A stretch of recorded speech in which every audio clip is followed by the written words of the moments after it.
Bonsoir à tous, c'est l'information principale de la session budgétaire qui est en cours en ce moment à la province de Hainaut.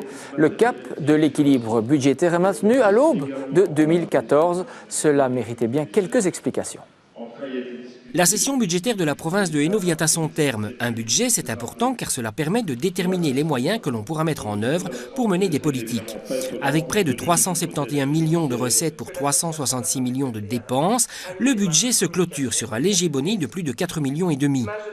Au niveau des recettes, 55% et demi proviennent de la fiscalité. L'autre gros poste, c'est le fonds des provinces qui représente à lui seul quelques 18% de ce qu'engrange la province. Le reste provient de prestations et de transferts.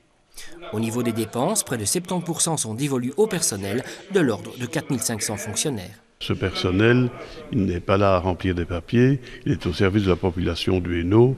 Je pense notamment au service de la culture, au service des sports, aux enseignants et bien entendu à toute la politique en faveur des moins valides. Il y a quelques années, quand on a commencé à prendre des mesures de non-remplacement du personnel et de réduction des dépenses de fonctionnement, ces mesures n'étaient pas populaires. Mais on voulait vraiment anticiper les catastrophes et on voulait éviter à tout prix de licencier des personnes et de mettre des familles dans la difficulté.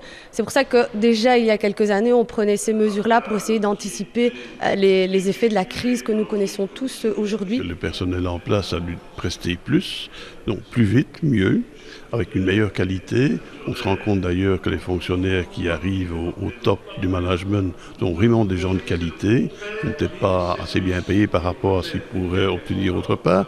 Enfin, c'est un plus pour la province et on voit qu'il y a une amélioration dans tous les domaines, une transversalité et qu'on envisage les problèmes de plus en plus globalement sans être confiné à sa petite sphère. Ça fait des années qu'on a fait un moratoire sur les investissements, c'est-à-dire qu'on a réduit considérablement la voilure en termes d'investissement, que l'on a réduit les transferts, le train de vie général.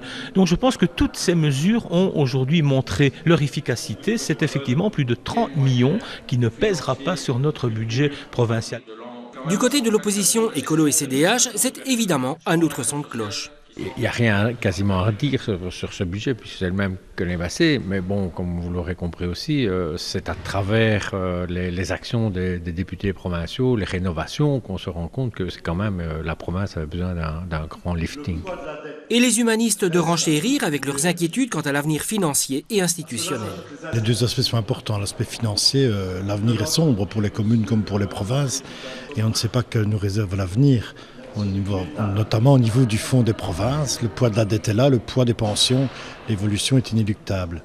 Maintenant, il y a toujours le problème institutionnel qui est là. Quel avenir pour nos provinces, quelle place dans le paysage, quelle mission nouvelle lui donner pour justifier qu'on lève des impôts et qu'on dépense 370 millions d'euros. La quantité de services rendus par la province ne diminue pas, mais quand on voit les chiffres de diminution du personnel donc qui part à la pension ou qui n'est pas remplacé, c'est vrai que les services eux-mêmes sont obligés de se recentrer, d'optimaliser leurs actions. Bon, il y a des services qui apparemment avaient besoin de plus, comme le sport, où là c'est quasiment un démontage, remontage qui est en cours, avec le même budget. Bon, ça on verra pour le futur. Mais c'est vrai que la province est en mutation, disons, principalement interne avant d'avoir une mutation budgétaire. Dans sa volonté de réforme, la province axe ses activités vers la supracommunalité qui laisse l'opposition sur sa faim. On souhaiterait travailler ensemble, c'est un fait nouveau. C'est un fait que la province décrète tout d'un coup. Est-ce que les communes sont prêtes à mener ce travail ensemble? Elles ne le feront que si elles y ont un intérêt direct.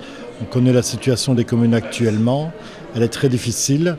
Et je ne suis pas sûr que les communes soient très motivées pour se lancer dans de nouveaux projets, tout ça pour justifier que la province existe. Voilà un magnifique débat, la supracommunalité. Et là, j'ai vraiment le sentiment d'entendre parfois certains responsables, plus administratifs que politiques d'ailleurs, de l'Union des villes et communes, stigmatiser les provinces, faire un véritable requiem sur l'importance des communes et les provinces qui seraient dispensieuses, etc. Et puis la réalité sur le terrain, il y a une vraie dichotomie, c'est-à-dire que sur le terrain, on nous demande d'être présents. On vient de signer la première convention de supracommunalité avec Fran année avec Tournai.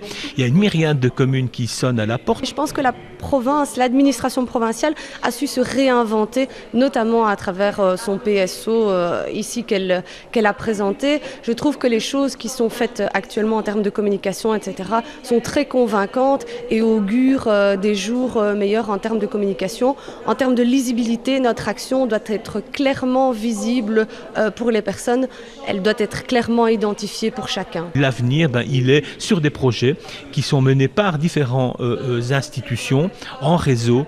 Un discours qui ne convainc pas nécessairement l'opposition, qui craint les doublons avec d'autres niveaux de pouvoir. On l'aura compris, c'est sur le terrain que la majorité PS-MR compte emporter l'adhésion. La semaine prochaine, nous ferons le point sur les contrats rivières qui couvrent le territoire rénuyé et qui visent à vous sensibiliser et vous informer sur les différentes problématiques de l'eau. À très bientôt.